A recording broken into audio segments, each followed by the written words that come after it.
A criatura de Pedra Azul.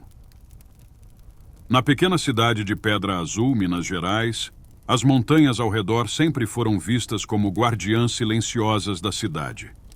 As formações rochosas que deram nome ao lugar brilhavam sob a luz do sol, refletindo tons azulados que encantavam turistas e moradores. Mas com o cair da noite, a beleza da paisagem tornava-se sinistra.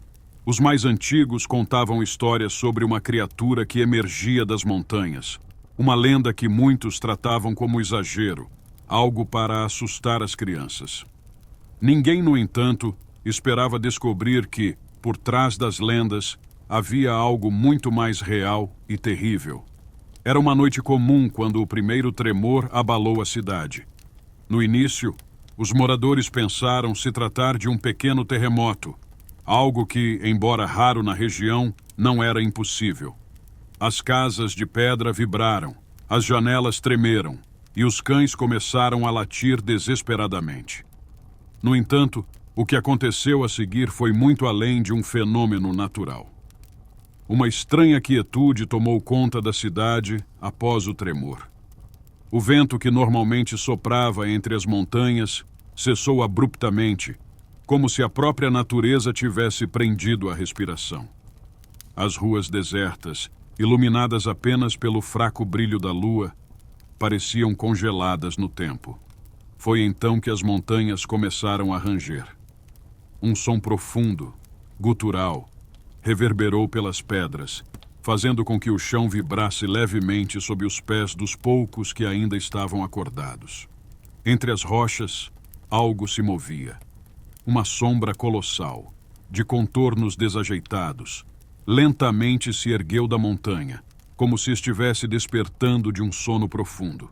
A criatura, feita de pura rocha, tinha a forma vaga de um gigante, seus braços longos e grotescos se arrastando pelo solo, enquanto se erguia completamente. Suas costas eram cobertas de fragmentos de pedra azulada, e seu corpo inteiro parecia estar em constante mutação, com partes de rocha desmoronando e reformando-se a cada movimento. Os primeiros sons de destruição ecoaram pela cidade. Telhados de casas desabaram sob o peso esmagador da criatura.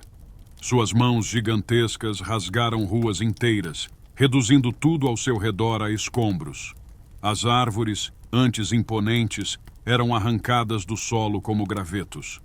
O monstro avançava lentamente, cada passo um tremor, cada movimento uma nova onda de destruição.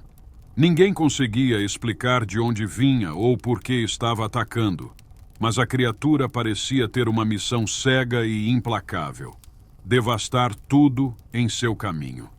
Os poucos que tiveram a coragem de espiar pelas janelas ou se esconder nas sombras das ruínas viam apenas um colosso caminhando em meio aos destroços, iluminado pela luz prateada da lua. Seu rosto era uma massa sem forma, sem olhos, mas parecia saber exatamente onde estava. Quando tocava algo, seja uma casa ou uma árvore, a estrutura cedia como se não fosse nada. Pedra contra pedra, metal contra rocha, nada podia detê-la.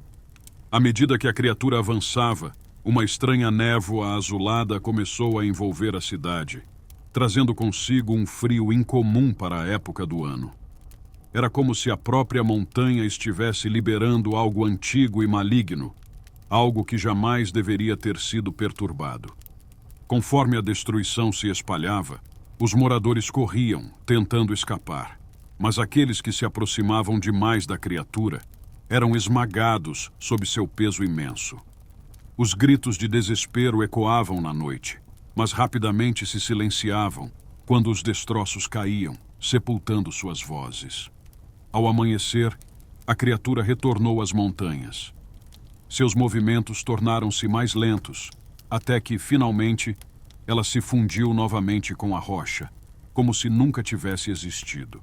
A cidade, outrora próspera e cheia de vida, não passava de um amontoado de ruínas e cadáveres enterrados sob a pedra. Apenas alguns poucos moradores sobreviveram para contar o que aconteceu naquela noite, mas suas histórias eram tão terríveis que muitos duvidavam da veracidade. Pedra Azul se tornou um lugar maldito, abandonado por todos que antes a chamavam de lar. E embora o monstro tenha desaparecido com o amanhecer, os sobreviventes sabiam que ele não estava realmente morto. Apenas aguardava, nas profundezas das montanhas, para emergir novamente quando as noites fossem suficientemente escuras e silenciosas. E a cidade, ou o que restou dela, ficou para sempre marcada pela tragédia, com destroços que serviam como um aviso sombrio para aqueles que se aproximassem demais das montanhas.